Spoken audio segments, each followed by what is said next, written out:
Hey guys, welcome back for yet another edition of Vocal Tips with Julian. I'm Julian, and today I have just a really fantastic topic. A friend of mine brought to my attention a video that we found on YouTube, and it is a video entitled How Helen Keller Learned to Talk. Now, if you don't know who Helen Keller was, she was deaf, dumb, and blind. And this was back in the 30s, I'm imagining, maybe even the 20s and 30s. And she found a teacher who literally taught her step by step how to feel vibration and sound by placing Helen's hands on her face. And Helen was learning how to literally speak and make sounds because remember, she was deaf, she was blind, and she could not speak. So she was literally living in darkness. All she could respond with is with touch and with feeling. So this teacher took her hand and placed it on different parts of her face, her mask area, and her mouth and her throat, which was fascinating to me because it was very much in correlation with a lot of the things that I've been teaching over the course of the past couple of months on this YouTube channel. Now, I wanted to bring it to you guys because I wanted to show you exactly what I was talking about. I mean, it literally like blew me away. I was just like sitting there with my mouth open going, wow, I'm not crazy after all.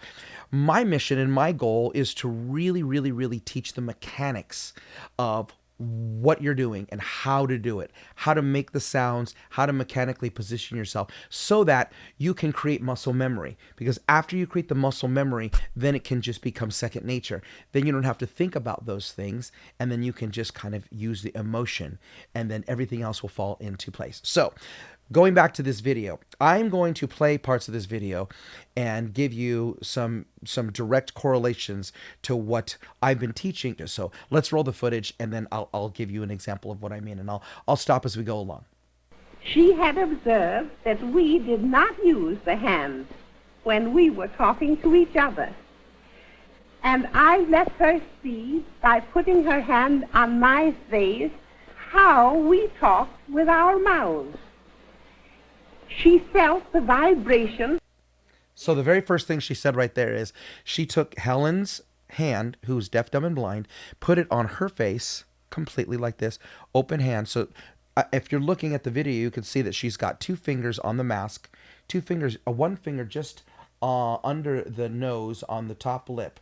So that's where she's getting the lip, and she's getting the vibration of making sound in the mask, okay? She felt the vibration of the spoken word. Instantly, she spelled, I want to talk with my mouth. That seemed impossible.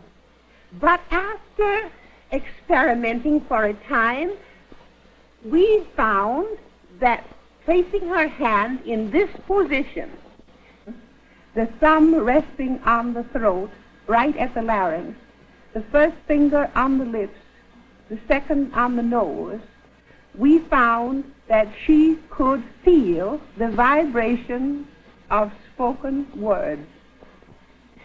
For instance, the throat, she feels the G, the hard G. Her thumb feeling the G.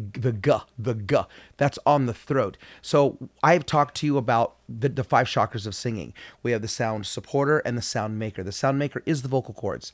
Now, when you make a sound like a G or a sound, that's a glottal. That's a glottal attack. You're glottally hitting that note.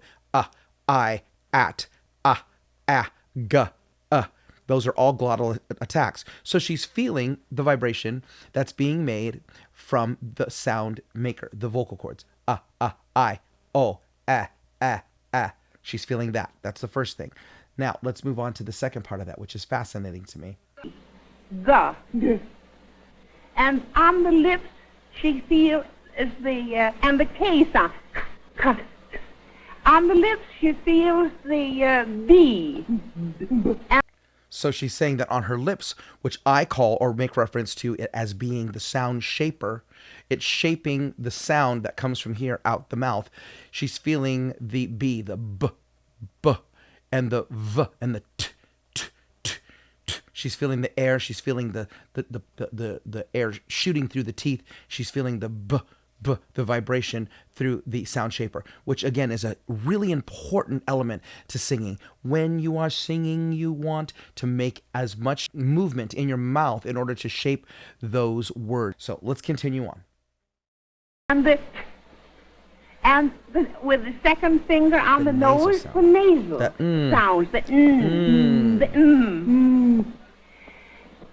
The first word she learned to articulate was the little word it.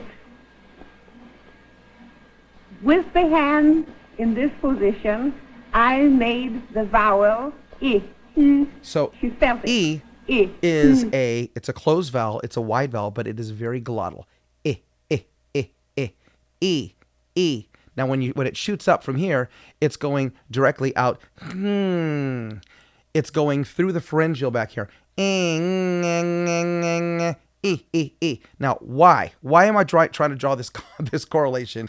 Because the mechanics of it is what makes it solid. It makes it valid. It makes it justified. The mechanics of making sound and vocal placement, where you put your sound, where you're putting everything mechanically, so that you understand the mechanics of it, is going to help you in creating a more fluid, solid, more beautiful texturized singing. So let's continue on. She's mentioning here about the E. She's feeling the vibration and the glottal. Then I made the T. She So she's feels feeling it the with air. the finger on her lips, on my lips. Then I put the two letters together to form the word it, and the first word was learned. After her 7th lesson, she was able to speak the sentence word by word. I am not dumb now. No. I am not dumb. Feeling that mask resonation. I am feeling the resonation in the mask. Dumb, again another M, which is very vibrating in the mask. Anything or N is going to be very resonating in the mask. I am not dumb now.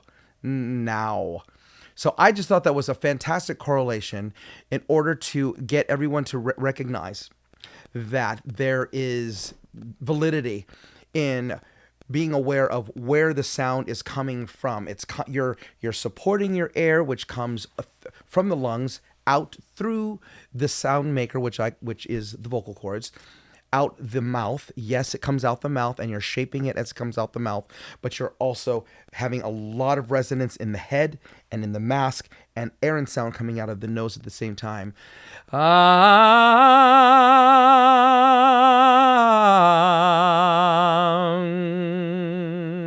Same thing with O.